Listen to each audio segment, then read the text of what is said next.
उत्पलेशं सभासाद्या इव चित्रा महेश्वरी चित्रोत्पलेति कथिता सर्व पाप प्रणाशिनी। नमस्कार, मैं त्रिनाथ राणा चित्रोत्पला की धारा चलचित्र श्रृंखला की 23वीं कड़ी में आपका स्वागत है। मित्रों, इस श्रृंखला की पिछली कड़ी में हमने आरंग में विराजित भगवान बागेश्वर महादेव जी के दर्शन किए। आज की इस कड़ी में हम आरंग में ही विराजमान पंचमुखी महादेव जी के दर्शन करेंगे। तो आइए आरंभ करते हैं। आरंग राजा मोरध्वज की नगरी रही है। इसे मंदिरों की नगरी भी कहा जाता है। न केवल जैन धर्म अपितु भूतकाल में शैव धर्म का भी यह अत्यंत महत्वपूर्ण केंद्र रहा है। इसके प्रमाण हैं यहाँ प्राप्त विपुल संख्या में शिवलिंग। ये शिवलिंग हजारों वर्ष प्राचीन हैं एवं ऐतिहासिक दृष्टि से अत्यंत महत्वपूर्ण हैं। आज हम इन अत्यंत प्राचीन शिवलिंगों के दर्शन करेंगे जो आरंग के विविध स्थानों पर स्थापित हैं। तो आरंभ करते हैं पंचमुखी पंचमेश्वर महादेव जी के दर्शन से, जो आरंग खरोरा मार्ग पर विराजित हैं। इन्हें पिप्पलेश्वर महादेव भी कहा जाता है। प्रवेश द्वार पर ही हमें हनुमान जी के दर्शन होते हैं एवं मंदिर परिसर में प्रवेश करने पर नंदी के शिववाहन नंदी की प्रतिमा के ठीक पीछे फिरंता लोधी जी की प्रतिमा स्थापित है। फिरंता लोधी जी ने ही पीपल के तने को काटकर शिवलिंग को बाहर निकाला था। परिसर में अन्य लघु प्राचीन शिवलिंग एवं कुछ प्राचीन प्रतिमाएं स्थापित हैं जो इस स्थान की प्राचीनता को प्रमाणित कर रही हैं।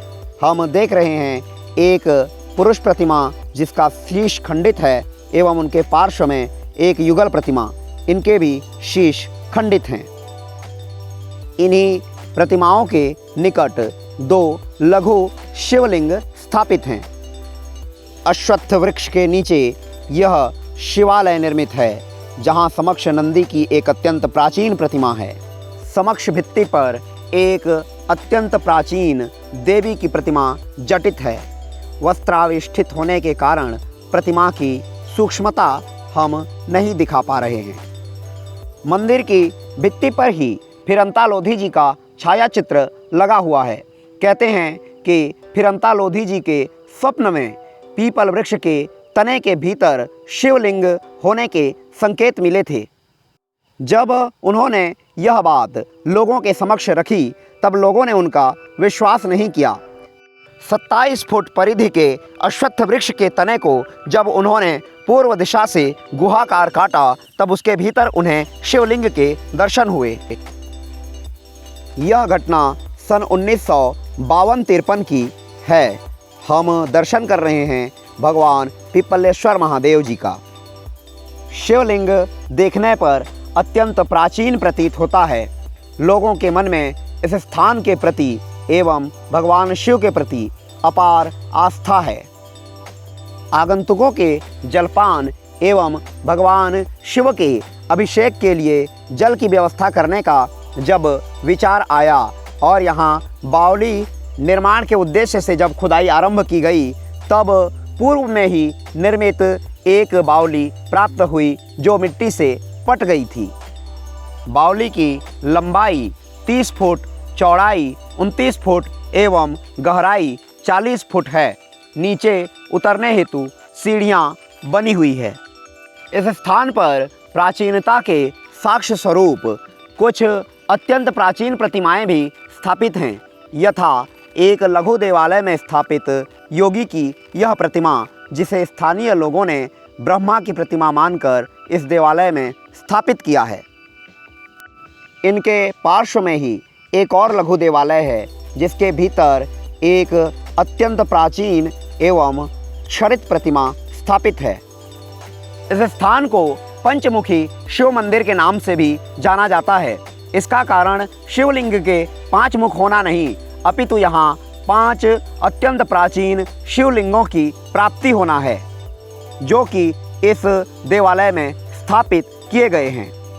समस्त शिवलिंग आकार में विशाल एवं हजारों वर्ष प्राचीन हैं।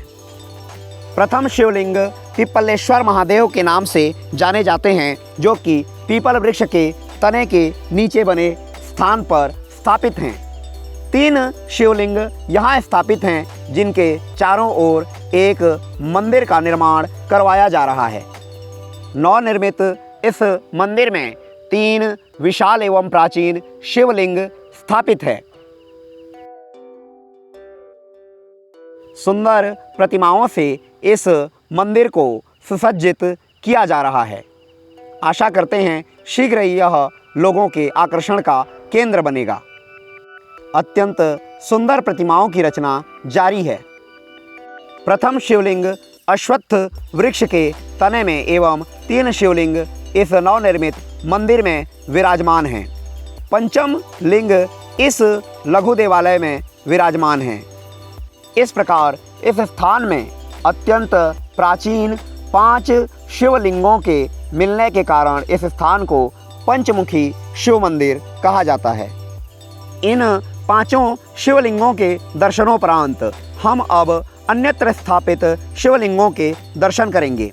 लोधीपारा के निकट यह झलमला तालाब है, जिसके तट पर हमें एक अत्यंत प्राचीन शिवलिंग के दर्शन होते हैं।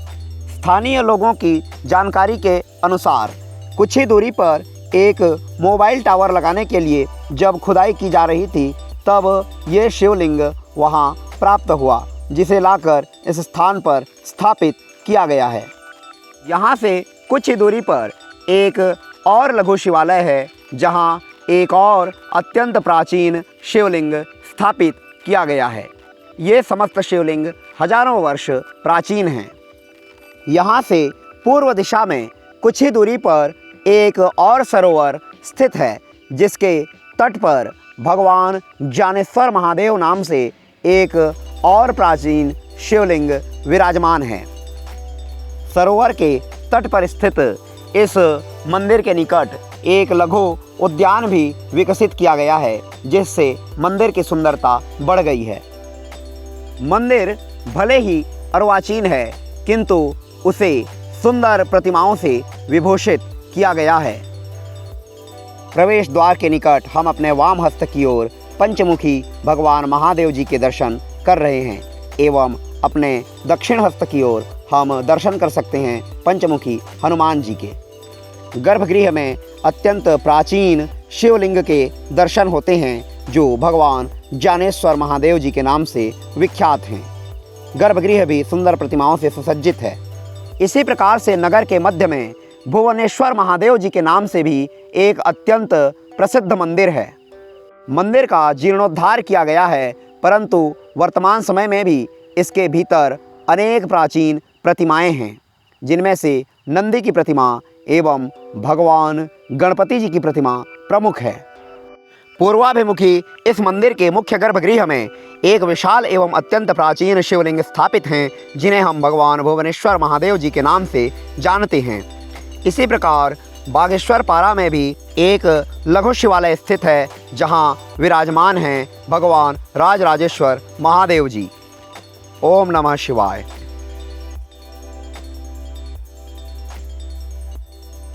इस प्रकार आज के चलचित्र में हमने आरंग के विविध स्थानों पर विराजित हजारों वर्ष प्राचीन अनेक शिवलिंगों के दर्शन किए।